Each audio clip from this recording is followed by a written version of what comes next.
I acknowledge that many Australians have been demanding climate action like this for a long time.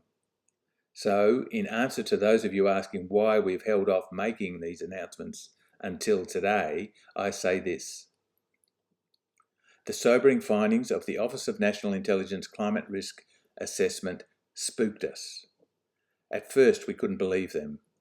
Our living conditions at risk in the unimaginably dangerous future I just described, the future we assumed we had, gone, lost. We couldn't accept the loss.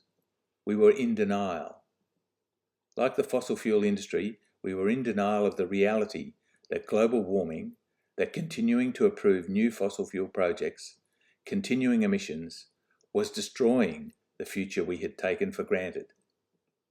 And just like you, we didn't like being told we were wrong. In denial, it was we who did the demonising of those looking for safety. In denial, we practiced cheap political point scoring. In denial, we breached your trust.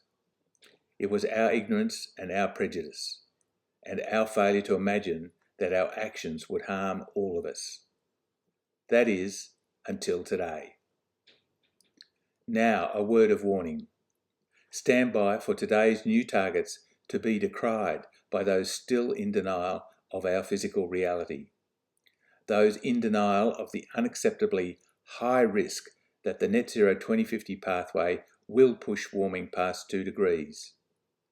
Stand by for them to ridicule today's new targets as too hard, as too much green tape, as damaging the economy. They will say that we mustn't let the perfect be the enemy of the good. Well, let me say, today's announcements are not the perfect. They are not the enemy of the good. They are the good. Because the perfect would be no emissions from tomorrow. When you hear them, ask yourselves, are they saying we can't afford to make life safe? Are they saying that a 50-50 chance of catastrophe is a risk worth taking? They should remember that we can change the laws of the land, but not the laws of physics. Yes, it's true, we have all benefited from the burning of fossil fuels, but we can no longer afford to deny the life-threatening costs of having done so. Nonetheless, I get your anger. It's understandable. You've been misled.